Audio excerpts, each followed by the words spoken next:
Mesdames, Mesdemoiselles et Messieurs de la presse, avant toute chose, nous vous prions de bien vouloir vous lever l'Assemblée pour observer une minute de silence en mémoire de notre compatriote, Feu Martin Mwamba, licencié en économie, mais forcé de faire le taximan, qui s'est immolé en plein centre-ville de Lubumbashi parce que, exaspéré par l'enchaînement du peuple congolais, par le régime de M. Kabila. S'il vous plaît, nous nous mettons debout.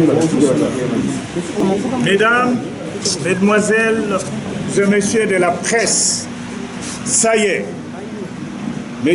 Kabila a franchi le Rubicon. Il a décidé, non sans surprise, de faire le forcing, de mettre le peuple congolais devant un fait accompli, en violant intentionnellement la Constitution de la République et en plaçant la République démocratique du Congo sous un régime dictatorial. En nommant ces prétendus commissaires spéciaux, un concept qui n'existe nulle part dans l'appareil, dans l'arsenal juridique congolais, M. Kabila a allègrement bousculé l'ordonnancement des institutions politiques de la République en général et en particulier les institutions provinciales prévues à l'article 195 de la Constitution. Ce faisant, M. Kabila vient de tuer la démocratie en instituant, seul et de son propre chef, un système atypique constitué d'un côté par des gouverneurs élus ayant largement dépassé leur terme de leur mandat, qui répondent devant les assemblées provinciales tout aussi obsolètes, et de l'autre part des prétendus commissaires spéciaux de leurs agents illégaux et illégitimes nommés par M. Kabila et qui répondront devant lui et lui seul. Mesdames, Mesdemoiselles et Messieurs de la presse, le décor est planté.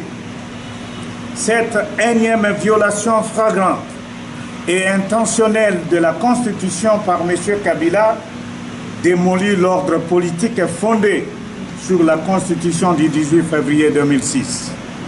Et en lançant un assaut direct et frontal contre les dispositions intangibles de l'article 220 de la Constitution, notamment les articles 197 et 198, M. Kabila a foulé au pied l'ordre démocratique. Au passage, l'on peut se demander ce que devient la conférence des gouverneurs des provinces, car l'article 200 de la Constitution est devenu purement et simplement inopérant.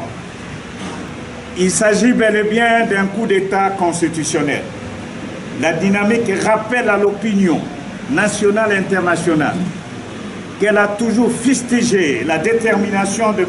Kabila à vouloir neutraliser la Constitution de la République en vue de se maintenir au pouvoir au-delà du délai constitutionnel. La nomination de prétendus commissaires spéciaux je veux dire, est la preuve supplémentaire que M. Kabila a effectivement installé une nouvelle dictature dans notre pays. Une dictature plus dangereuse, car sournoise, couverte en apparence par un ordre constitutionnel qui en réalité n'existe plus, car des faits décousus à l'instar du processus électoral en cours. En effet, outre que le calendrier électoral consensuel tarde à venir par manque de volonté politique, la CENI est aujourd'hui décapitée de son président et de son vice-président, tous contraints de démissionner. En somme, les pouvoirs organisateurs des élections est tout simplement paralysé. C'est une preuve suffisante des tentatives de renversement du régime constitutionnel que la Constitution de la République a érigé à une infraction imprescriptible contre la nation et l'État punissable par la loi. Voilà pourquoi, face aux dangers sérieux que court notre pays, nous, membres de la dynamique de l'opposition politique pour l'unité d'action, déclarons ce qui suit. 1.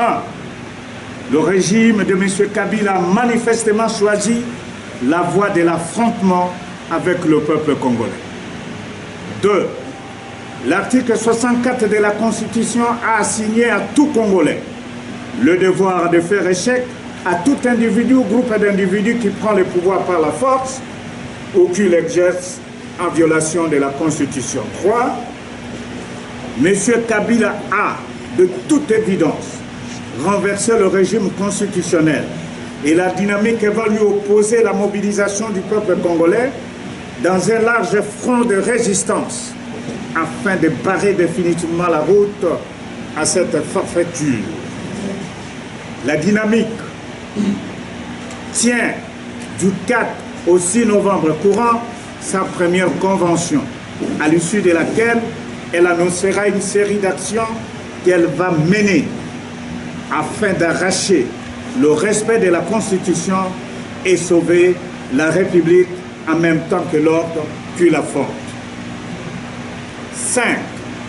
La mouvance kabiliste doit savoir qu'à l'image de l'acte désespéré posé à Lubumbashi par le compatriote Feu Martin Mwamba, l'esprit Yanama habite aujourd'hui le peuple congolais.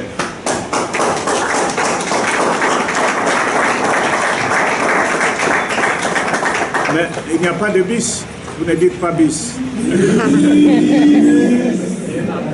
La mouvance kabiliste doit savoir qu'à l'image de l'acte désespéré posé à Lubumbashi par le compatriote Feu Martin Mwamba, l'esprit de Yanama habite aujourd'hui le peuple congolais. 6.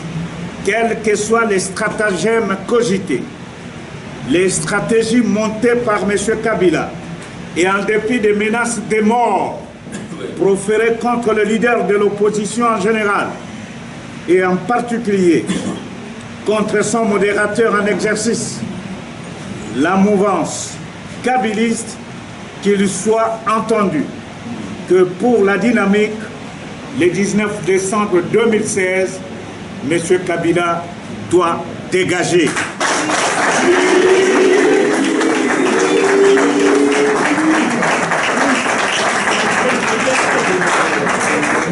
Quels que soient les stratagèmes cogités, les stratégies montées par M.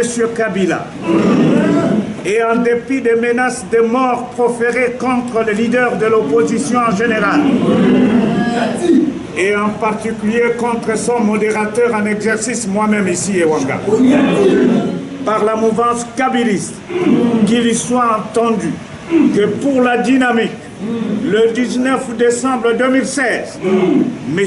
Kabila doit dégager. La dynamique va saisir en inconstitutionnalité la Cour constitutionnelle contre les ordonnances de M. Kabila portant nomination de ses prétendus commissaires spéciaux et en appel à la responsabilité historique des magistrats de la Cour constitutionnelle, de la même Cour. La dynamique ne reconnaît pas, la dynamique ne reconnaît pas ni l'existence, ni le pouvoir inconstitutionnel de ces prétendus commissaires spéciaux et appelle le peuple congolais partout où il se trouve à désobéir aux prétendus commissaires spéciaux nommés par M. Kabila,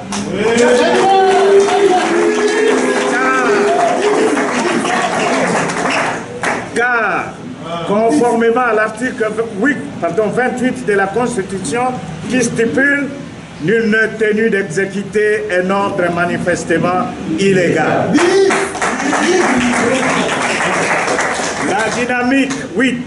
La dynamique ne reconnaît ni l'existence, ni le pouvoir inconstitutionnel de ces prétendus commissaires spéciaux et appelle le peuple congolais partout où il se trouve à désobéir aux prétendus commissaires spéciaux nommés par M. Kabila, car conformément à l'article 28 de la Constitution qui stipule, nul n'est tenu d'exécuter un ordre manifestement illégal.